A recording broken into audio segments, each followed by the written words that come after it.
Jainism ಅಲ್ಲಿ ಎರಡು major sect ಇರೋದನ್ನ ನಾವು ನೋಡ್ತೀವಿ. ಒಂದು ಶ್ವೇತಂಬರ, ಇನ್ನೊಂದು ಫಸ್ಟ್ ದಿಗಂಬರ ಬರುತ್ತೆ, ಆಮೇಲೆ ಶ್ವೇತಂಬರ ಅಂತ ಇನ್ನೊಂದು ಸೆಕ್ಟ್ ಬರೋದನ್ನ ನಾವು ನೋಡ್ತೀವಿ.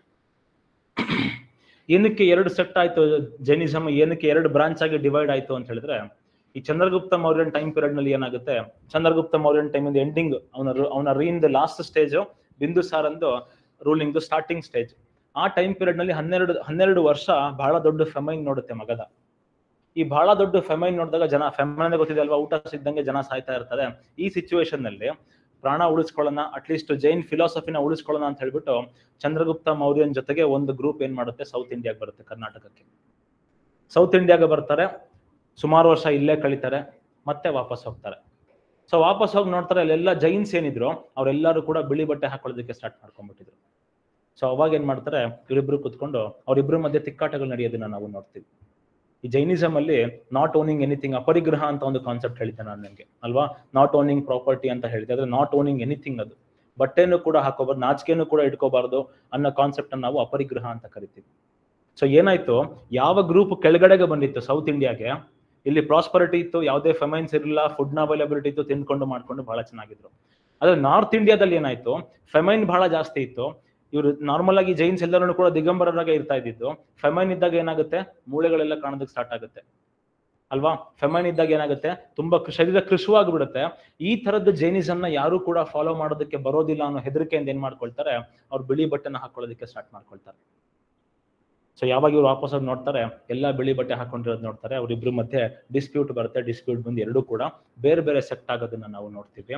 ಯಾರು ಸೌತ್ ಇಂಡಿಯಾಗೆ ಬಂದಿದ್ರು ಭದ್ರಬಾಹು ಜೊತೆಗೆ, ಅವ್ರನ್ನ ನಾವು ದಿಗಂಬರ ಅಂತ ಕರೆದ್ರೆ, ನಾರ್ತ್ ಇಂಡಿಯಾದಲ್ಲಿ ಯಾರು ಉಳ್ಕೊಂಡಿದ್ರು ಅಂಟದ ಲೀಡರ್ಶಿಪ್ ಆಫ್ ಸ್ಥೂಲಬಾಹು, ಅವ್ರನ್ನ ನಾವು ಶ್ವೇತಾಂಬರ ಅಂತ ಕರೆಯೋದನ್ನ ನಾವು ನೋಡ್ತೀವಿ. ಅವರಿಬ್ರಿಗೂ ಇರುವಂತ ಮೇಜರ್ ಡಿಫರೆನ್ಸ್ ಏನು, ದಿಗಂಬರ ಲೀಡರ್ ಯಾರು ಅಂತ ಹೇಳಿದ್ರೆ ಭದ್ರಬಾಹು. ಈಗ ಆಗ್ಲೇ ಹೇಳಿದೆ ನಿಮ್ಗೆ, they believe in complete nudity. ಏನಕ್ಕೆ ಅಂದ್ರೆ ಅಪರಿಗ್ರಹ, ನಾಟ್ ಓನಿಂಗ್ ಎನಿಥಿಂಗ್. ಅದೇ ತರದಲ್ಲಿ they follow all 5 doctrines of Jainism. ಸತ್ಯ, ಅಹಿಂಸಾ, ಆಸ್ಥೇಯ, ಅಪರಿಗ್ರಹ, ಬ್ರಹ್ಮಚರ್ಯ ಎಲ್ಲಾನು ಕೂಡ ಫಾಲೋ ಮಾಡೋದನ್ನ ನೋಡ್ತೀವಿ ನಾವು ಯಾವ್ದ್ರಲ್ಲಿ, ದಿಗಂಬರಾಶ್ರಮ. ಅದೇ ತರದಲ್ಲಿ they believe women cannot achieve salvation. ಏನಕ್ಕೆ ಅಂದ್ರೆ she cannot leave Har modesty, ನಾಚಿಕೆ ಬಿಡೋದಕ್ಕಾಗೋದಿಲ್ಲ, ಅದಕ್ಕೆ ಶಿ ಕೆನಾಟ್ ಅಚೀವ್ ಮೋಕ್ಷ ಅಂತ ಹೇಳ್ಬಿಟ್ಟು ದಿಗಂಬರ ನಂಬೋದನ್ನ ನಾವು ನೋಡ್ತೀವಿ. ಇದ್ರಲ್ಲೂ ಕೂಡ ಸುಮಾರು ಸಬ್ಜೆಕ್ಟ್ಗಳು ಬರುತ್ತೆ. ಮೂಲ ಸಂಘ ಅಂತ ಬರುತ್ತೆ, ಬಿಸ್ ಪಂಥ ಅಂತ ಬರುತ್ತೆ, ತೇರಾ ಪಂಥ, ಆಮೇಲೆ ತಾರಾ ಪಂಥ ಅಥವಾ ಸಮಯ ಪಂಥ ಅಂತ ಬರುತ್ತೆ, ಗುಮ್ನಾ ಪಂಥ, ತೋಟ ಪಂಥ ಅಂತ ಹೇಳ್ಬಿಟ್ಟು 6 ಪಂಥಗಳು ಬರೋದನ್ನ ನೋಡ್ತೀವಿ ನಾವು ದಿಗಂಬರ ಸೆಕ್ಟ್ನ ಕೆಳಗಡೆಗೆ. ಅದೇ ತರದಲ್ಲಿ ಶ್ವೇತಂಬರಾಸ್ ನೋಡ್ತೀವಿ. ಶ್ವೇತಂಬರ ಲೀಡರು ಸ್ಥೂಲಭದ್ರ, ಬಿಳಿ ಬಟ್ಟೆ ಹಾಕೊಳ್ಳೋದನ್ನ ನೋಡ್ತೀವಿ ನಾವು. They follow only 4 doctrines of Jainism. ಬ್ರಹ್ಮಚರ್ಯ ಬಿಟ್ಟು ಬಾಕಿ 4ನ್ನ ಫಾಲೋ ಮಾಡೋದನ್ನ ನಾವು ನೋಡ್ತೀವಿ. They say women to can achieve salvation. ಏನಕ್ಕೆ, ಅಲ್ಲಿ ಮಾಡೆಸ್ಟಿ ಅನ್ನೋ, ನಾಚಿಕೆ ಅನ್ನೋ ಒಂದು ಕಾನ್ಸೆಪ್ಟ್ ಬರಲ್ಲ. ಏನಕ್ಕೆ ಅಂದ್ರೆ ಬಟ್ಟೆ ಹಾಕೊಂಡಿರ್ತಾರೆ. ಸೊ ಅವರು ಕೂಡ ಅಚೀವ್ ಸಾಲ್ವೇಷನ್ ಅಂತ ಹೇಳ್ಬಿಟ್ಟು ಶ್ವೇತಂಬರಾಸ್ ನಂಬೋದನ್ನ ನಾವು ನೋಡ್ತೀವಿ. ಮತ್ತೆ ಇದಕ್ಕೆ 3 ಸಬ್ ಸೆಕ್ಟ್ಗಳು ಬರುತ್ತೆ ಶ್ವೇತಂಬರದ ಕೆಳಗಡೆಗೆ. ಒಂದಕ್ಕೆ ಮೂರ್ತಿ ಪೂಜಕ ಅಂತ ಕರೀತಾರೆ, ಇನ್ನೊಂದು ಕಡೆಗೆ ಸ್ತನಕವಾಸಿ, ಮೂರನೇದು ತೇರಾಪಂಥಿ. ಇದು ಶ್ವೇತಂಬರದ ಸಬ್ ಸೆಕ್ಟ್ ಅಂತ ಹೇಳ್ಬೋದು. ಪ್ರೈಮರಿ ಡಿಫ್ರೆನ್ಸ್ ಅಷ್ಟೇ, ಅವ್ರು ಕಂಪ್ಲೀಟ್ ಆಗಿ ನೂಡ್ ಆಗಿರೋದನ್ನ ನೋಡ್ತೀವಿ, ನೆಕೆಡ್ ಆಗಿರೋದನ್ನ ನೋಡ್ತೀವಿ ನಾವು. ಶ್ವೇತಂಬರಾಸ್ ಏನ್ ಮಾಡ್ತಾರೆ, ಮೈ ತುಂಬಾ ಬಿಳಿ ಬಟ್ಟೆ ಹಾಕೊಳ್ಳೋದನ್ನ ನಾವು ನೋಡ್ತೀವಿ. ಜೊತೆಗೆ ಇನ್ನೊಂದೇನು ಅಂತ ಹೇಳಿದ್ರೆ, ಜೈನಿಸಮ್ ಅಲ್ಲಿ ಸಲ್ಲೇಖನ ಅಂತ ಹೇಳ್ಬಿಟ್ಟು ಇನ್ನೊಂದು ವರ್ತದ ಕಾನ್ಸೆಪ್ಟ್ ಬರುತ್ತೆ. ಸಲ್ಲೇಖನ ಅಂತ ಹೇಳಿದ್ರೆ ಮೋಕ್ಷ ಪಡೆಯೋದಕ್ಕೋಸ್ಕರ ಎಕ್ಸ್ಟ್ರೀಮ್ ಪೆನೆನ್ಸ್ ಅಂತ ಹೇಳ್ಬೋದು ನಾವು ಸಲ್ಲೇಖನ. ತುಂಬಾ ಕಠೋರವಾದ ತಪಸ್ಸು ಅಂತಾರಲ್ವಾ, ಆ ತುಂಬಾ ಕಠೋರವಾದ ತಪಸ್ಸು ಅಂತ ಹೇಳ್ಬೋದು ನಾವು ಸಲ್ಲೇಖನ. ಏನ್ ಮಾಡ್ತಾರೆ ಸಲ್ಲೇಖನದಲ್ಲಿ, ಫಸ್ಟ್ ಆಹಾರ ವರ್ಜ ಅಂತ ಹೇಳ್ತಾರೆ, ಅಂದ್ರೆ ಆಹಾರನ ಬಿಡಬೇಕು ಅಂತ ಹೇಳ್ತಾರೆ. 20 ದಿನ ಊಟ ಬಿಡ್ತಾರೆ, ಅದಾದ್ಮೇಲ್ಗಡೆಗೆ ನೀರು ಬಿಡ್ತಾರೆ, ಅದಾದ್ಮೇಲ್ಗಡೆಗೆ ಈ ದೊಡ್ಡ ಮಡಕೆ ಇರುತ್ತೆ. ಈಗ 20 ದಿನ ಊಟ ಬಿಟ್ಟಿದ್ದೀರಾ, 1 ವಾರ ನೀವು ನೀರು ಬಿಟ್ಟಿದ್ದೀರಾ ಅಂತ ಹೇಳಿದ್ರೆ ಏನು ಉಳ್ಕೊಂಡಿರೋ ದೇಹದಲ್ಲಿ ಬರೀ ಮೂಳೆ ಮಾತ್ರ ಉಳ್ಕೊಂಡಿರುತ್ತೆ. ಸೊ ಆ ತರದ ದೇಹನ ಏನ್ ಮಾಡ್ತಾರೆ, ಅವರು ಒಂದು ಮಡಕೆ ಒಳಗೆ ಹೋಗ್ತಾರೆ. ಈ ಸಣ್ಣ ಸಣ್ಣ ಹೋಲ್ಸ್ ಇರುವಂತ ಮಡಕೆಗಳ ಒಳಗಡೆ ಸೇರ್ಕೊಳ್ತಾರೆ. ಒಂದೊಂದೇ ಹೋಲ್ನ ಮುಚ್ಕೊಳ್ತಾ ಬರ್ತಾರೆ. ಫೈನಲ್ ಕೊನೆ ಹೋಲ್ನು ಕೂಡ ಮುಚ್ಚಿಬಿಟ್ಟು ಉಸಿರನ್ನು ಕೂಡ ಬಿಟ್ಟು ದೇಹ ತ್ಯಾಗ ಮಾಡುವಂತ ಒಂದು ತಪಸ್ನ ನೋಡ್ತೀವಿ, ಪೆನೆನ್ಸ್ ನ ನೋಡ್ತೀವಿ. ಅದಕ್ಕೆ ಸಲ್ಲೇಖನ ಅಂತ ಕರೀತಾರೆ. ಈ ತರ ಎಕ್ಸ್ಟ್ರೀಮ್ ಆಗಿ ಪೆನೆನ್ಸ್ ಮಾಡ್ತಾ ಇದ್ದದನ್ನ ನೋಡ್ತೀವಿ. ಎಕ್ಸ್ಟ್ರೀಮ್ ತಪಸ್ಸನ್ನು ಕೂಡ ನೋಡ್ತೀವಿ ನಾವು ಸಲ್ಲೇಖನದ, ಜೈನಿಸಮ್ ಅಲ್ಲಿ ಸಲ್ಲೇಖನ ಅಂತ ಹೇಳಿ.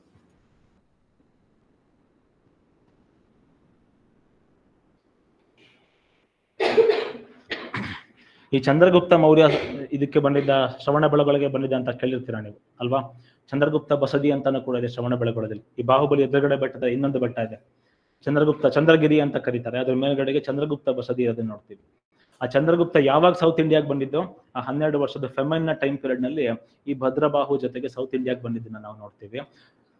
ಇಂಡಿಯಾಸ್ ಫಸ್ಟ್ ಎಂಪರರ್ ಕೊನೆಗೆ ಅವ್ನು ತೀರ್ಕೊಂಡಿದ್ದು ಯಾವ ತರ ಅಂತ ಹೇಳಿದ್ರೆ, ಕೊನೆಗೆ ಅವ್ನು ಸತ್ತೋಗಿದ್ದು ಯಾವ ತರ ಅಂತ ಹೇಳಿದ್ರೆ, ಇದೇ ಸಲ್ಲೇಖನ ವ್ರತ ಮಾಡಿ ತೀರ್ಕೊಂಡಿರೋದನ್ನ, ಸತ್ತೋಗಿದ್ದನ್ನ ನಾವು ನೋಡ್ತೀವಿ ಚಂದ್ರಗುಪ್ತ ಮೌರ್ಯ. 2 ಜೈನ್ ಕೌನ್ಸಿಲ್ಸ್ ನ ನೋಡ್ತೀವಿ ನಾವು. ಫಸ್ಟ್ ಜೈನ್ ಕೌನ್ಸಿಲ್ ಆಗೋದು ಸೌತ್ ಇಂಡಿಯಾಗೆ ಬಂದಿರುವಂತ ದಿಗಂಬರ ಎಲ್ಲರೂ ಕೂಡ ವಾಪಸ್ ಬಂದಾಗ ಜೈನ್ ಕೌನ್ಸಿಲ್ ಆಗುತ್ತೆ. ಆ ಜೈನ್ ಕೌನ್ಸಿಲ್ ನಲ್ಲಿ ಜೈನಿಸಮ್ 2 ಸೆಕ್ಟ್ ಆಗಿ ಡಿವೈಡ್ ಆಗೋದನ್ನ ನೋಡ್ತೀವಿ ನಾವು, ಶ್ವೇತಂಬರ ಮತ್ತೆ ದಿಗಂಬರ ಅಂತ ಹೇಳಿ.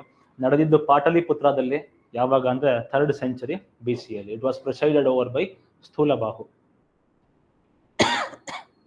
ಸೆಕೆಂಡ್ ಜೈನ್ ಕೌನ್ಸಿಲ್ ನೋಡ್ತೀವಿ. ಸೆಕೆಂಡ್ ಜೈನ್ ಕೌನ್ಸಿಲ್ ನಡೆಯೋದು 6th century CE ಅಲ್ಲಿ. ಆ ಫಸ್ಟ್ ಜೈನ್ ಕೌನ್ಸಿಲ್ ಆಗಿ 900 ವರ್ಷ ಆದ್ಮೇಲೆ ಸೆಕೆಂಡ್ ಜೈನ್ ಕೌನ್ಸಿಲ್ ನಡೆಯೋದನ್ನ ನೋಡ್ತೀವಿ ನಾವು. ಎಲ್ಲಿ? ವಲ್ಲಭಿಯಲ್ಲಿ ನಡೆಯೋದನ್ನ ನೋಡ್ತೀವಿ. ಏನಕ್ಕೆ ವಲ್ಲಭಿಯಲ್ಲಿ ಸೆಕೆಂಡ್ ಜೈನ್ ಕೌನ್ಸಿಲ್ ನಡೆಯುತ್ತೆ? ಕಳೆದೋಗಿರುವಂತ ಅಥವಾ ಮರ್ತೋಗಿರುವಂತ ಎಲ್ಲಾ ಜೈನ್ ಸ್ಕ್ರಿಪ್ಚರ್ಸ್ ಗಳನ್ನ ಮತ್ತೆ ಒಂದ್ ಕಡೆ ಕುತ್ಕೊಂಡು ಬರೆಯೋದಕ್ಕೋಸ್ಕರ ಸೆಕೆಂಡ್ ಜೈನ್ ಕೌನ್ಸಿಲ್ ಆಗೋದನ್ನ ನಾವು ನೋಡ್ತೀವಿ. It was presided over by Devardhi Kshamashramana. ಇವರ ಲೀಡರ್ಶಿಪ್ ನ ಕೆಳಗಡೆಗೆ ಸೆಕೆಂಡ್ ಜೈನ್ ಕೌನ್ಸಿಲ್ ಆಗುತ್ತೆ. ಏನಾಗುತ್ತೆ ಇಲ್ಲಿ?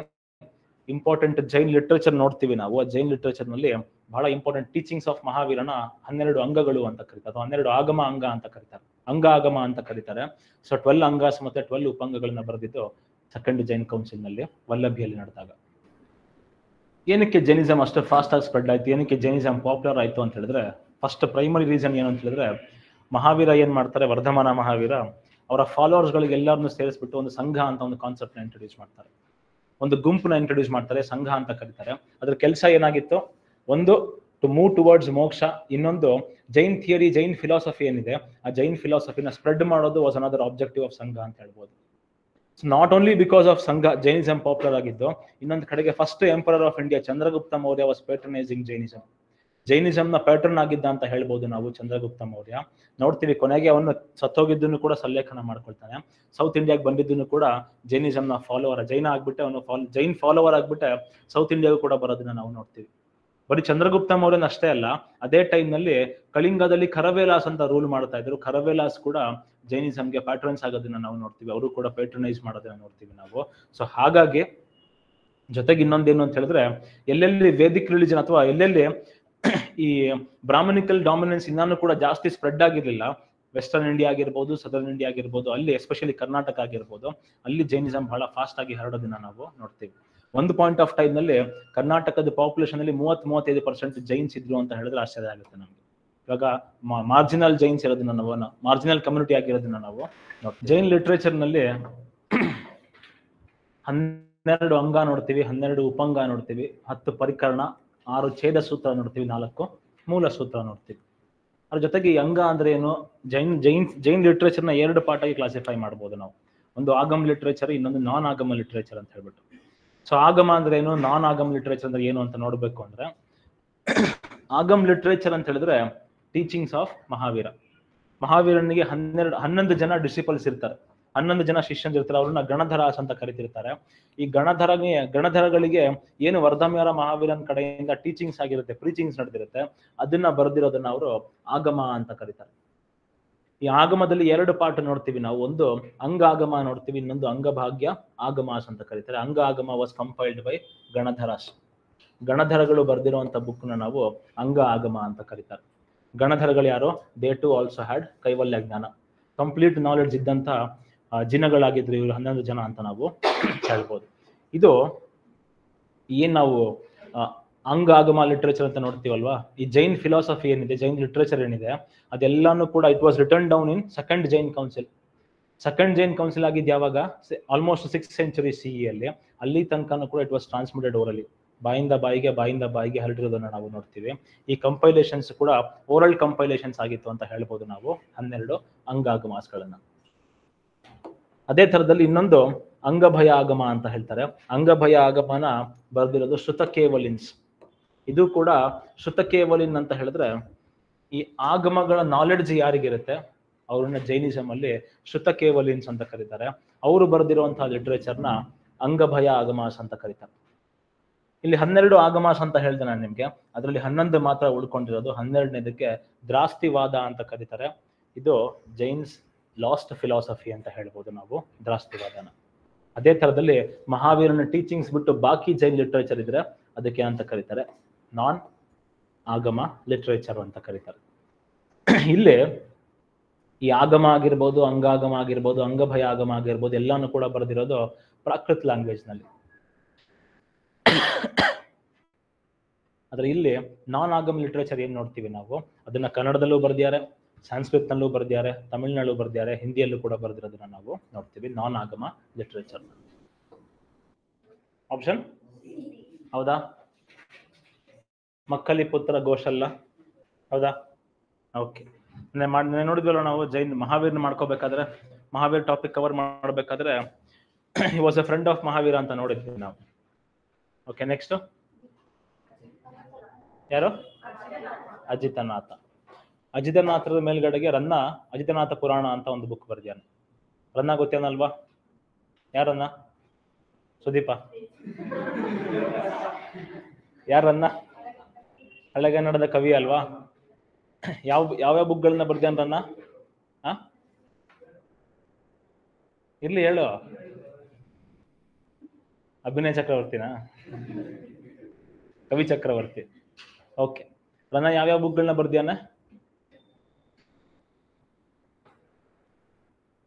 ಯಾವ್ದು ಗೊತ್ತಿಲ್ವಾ? ರನ್ನ 2 ಬುಕ್ ಬರ್ದ್ಯಾನೆ. ಒಂದು ಅಜಿತನಾಥ ಪುರಾಣ ಅಂತ ಒಂದು, ಇನ್ನೊಂದು ಗದಾಯುದ್ಧ ಅಂತ ಕರೀತಾನೆ, ಸಾಹಸ ಭೀಮ ವಿಜಯಂ ಅಂತ ಅಲ್ವಾ?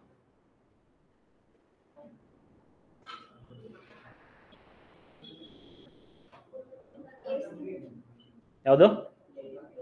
ಕುಂದಗ್ರಾಮ. ಓಕೆ,